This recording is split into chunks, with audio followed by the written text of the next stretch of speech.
Ada pertanyaan mendasar di banyak pikiran masyarakat, yaitu apakah kebijakan luar negeri kita saat ini sudah yang terbaik untuk bangsa dan negara? Apakah miring ke satu penjuru ke Tiongkok melanggar kebijakan bebas aktif dalam politik luar negeri? Apakah meledaknya COVID saat ini masuk kategori gelombang kedua? Seluruh Jawa Bali merah catatan penyebaran COVID-nya. Ada apa ini?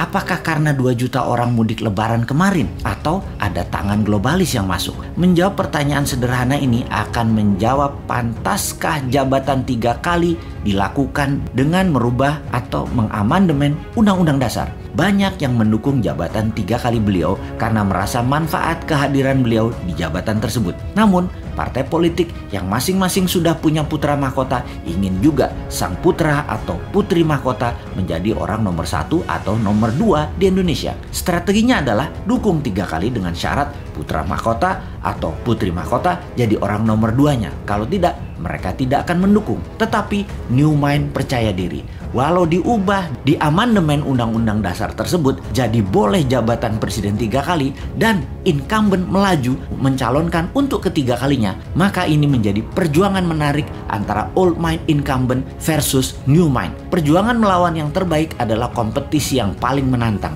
Rasanya kalau ini terjadi, boleh 3 kali pasangan Pak Jokowi Prabowo atau Jokowi Puan adalah posisi incumbent. Dan New Mind dengan PD-nya akan mengatakan, saya lawan, saya maju, saya berminat untuk mengalahkan Old Mind. New Mind posisinya pasti tidak akan ke obor Tiongkok, tidak ke B3W-nya G7. Semua diakomodir, tapi kecil aja, secukupnya. Namun yang mayoritas adalah kekuatan bangsa sendiri. Kekuatan bangsa sendiri artinya sejarah berhutang panjang oleh pakar ekonomi kelas dunia katanya akan berakhir. Produk dalam negeri, domestic direct investment, dan kebijakan produk pengganti impor, anti fossil oil, dan mendukung energi terbarukan, serta baterai akan mendominasi ke depannya. Kita urai sedikit apa yang akan terjadi 4 tahun ke depan di dunia. Dalam pertemuan G7 Juni 11 sampai Juni 13 tahun ini 2021 yang dihadiri 7 kepala negara, di mana yang hadir semua tidak ada yang menggunakan masker, hadir dengan pesawat pribadi masing-masing,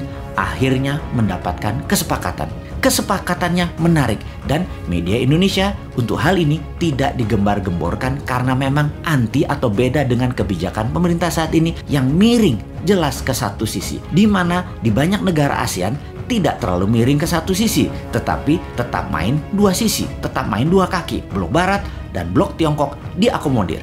Karena media tidak menyorot, maka ya sudah, New Mind saja yang menyorotinya. Kebijakan G7 tersebut jelas anti BRI atau Belt Road Initiative-nya Beijing, anti strategi Debt Trap Economic Approach kolonialisasi 5.0 yang dijalankan Tiongkok ke luar negeri. Apa kebijakan mereka? Negara G7 ini, yaitu 7 negara besar di luar Rusia dan Tiongkok. Mereka, G7 atau Group of Seven, adalah organisasi 7 negara terbesar di dunia secara per kapita, secara gross domestic bruto.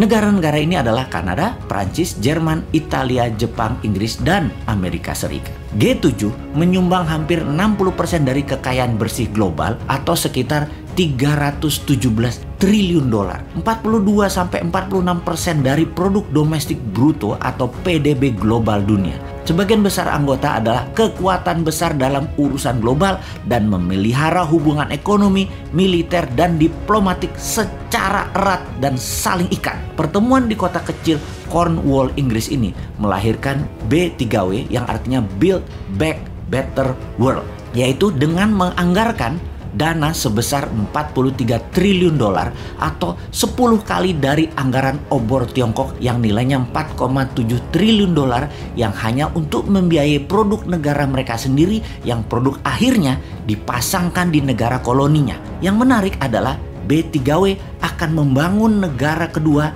dan membangun negara ketiga dunia yang pro demokrasi murni. Ini syarat yang berat. Berat sekali bagi negara yang mau membangun negaranya bergabung dengan B3W ini. Mudah-mudahan Indonesia termasuk kategori negara demokrasi murni ya.